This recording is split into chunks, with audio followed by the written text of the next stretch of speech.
I propose to vacate the chair in favour of the Deputy Speaker in order that he might rule on a matter of privilege.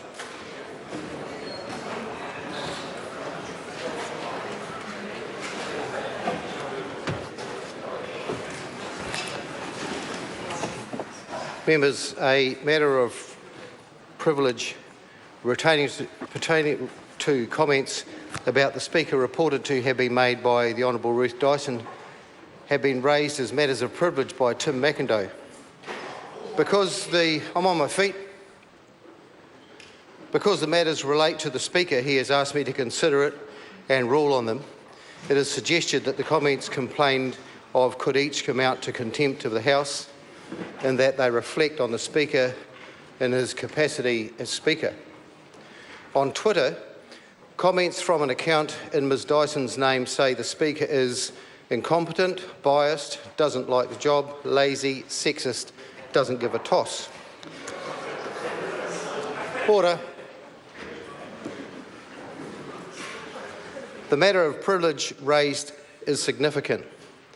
In a recent report unanimously supported by members, the Privileges Committee stated that reflections against the Speaker or other presiding officers, and in particular any comment that alleges that they have been biased in performing their duties, are among the most serious reflections that can be made about members. I've considered the matters raised and considered their degree of importance. The member concerned clearly does not consider the comments to be serious, though she stated in a letter to me that standing orders exist to prevent personal attacks on members. It is for the Privileges Committee to determine whether the comments in this instance amount to contempt. Consequently, I rule that a question of privilege does arise from the comments made from Ms Dyson's Twitter account, and that they may constitute a reflection on the Speaker in his capacity as Speaker. The question therefore stand referred to the Privileges Committee. In recent weeks, I have been in the unprecedented position of referring 3 matters of privilege to the Privileges Committee, each relating to reflections on the Speaker in his role as Speaker. This House has long considered the Speaker to be in a special position, and that attacks on the Speaker have been thought to undermine the integrity of the House. The Speaker does not participate in debate and cannot respond to criticism or personal attacks in the way that other members can. It is not reasonable for members to take advantage of that fact, even when they strongly disagree with the decision of the Speaker. Members are entitled to disagree with the ruling and are free to say so. However, they should not turn that disagreement into a personal reflection. And you're out of order, and I'm on my feet. However, they should not turn that disagreement into a personal reflection. It makes it difficult for the Parliament to function effectively and lowers the public opinion of this place even further. I recognise that the previous matters I have dealt with were activated and responded to as strategic party political decisions. On receipt of these latest complaints, I sought to initiate a more restorative and conciliatory approach than a simple ruling, in order to gain some consensus. This required all parties to agree to take their guns off the table and discuss matters around the table, but I could not get agreement from parties. I'm speaking. You can't make a point of order while on my feet. Sit down. Order! Order!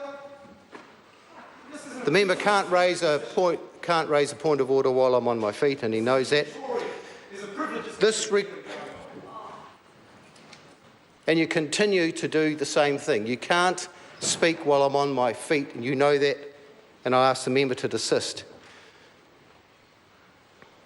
I could not get agreement from the parties involved. I repeat that the public won't respect an institution that continues to play brinkmanship by ramping up accusations that lead to the expense of members' time in the House and in committee making determinations against each other. I will now vacate the chair for Mr Speaker to conduct general business of the House. Point of order. Grant Robertson. Mr Acting Speaker, during your ruling, you effectively predetermined what you consider to be the outcome of the Privileges Committee complaint that you have just referred. You went into some depth, well beyond what would normally be required when you are referring a matter, and what would be desirable when you're referring a matter to the Privileges Committee. You made accusations about the intent of members of this side of the House, another matter that would be considered by the Privileges Committee. That speech you have just given in itself will lead to disorder and undermines the work of the Privileges Committee, and in fact, makes it very difficult for opposition members going into that Privileges Committee knowing that you have predetermined effectively the outcome. Well, of course, this isn't question time in respect to the acting speaker, but my response is that I've given a clear ruling. I've given hopefully given the House a clear understanding of how I ended up in making that ruling, and given some transparency to the process I've gone to. I'm not a member of the Privileges Committee, and I stand by the ruling. I'll now vacate the chair for Mr. Speaker to conduct the general business of the House.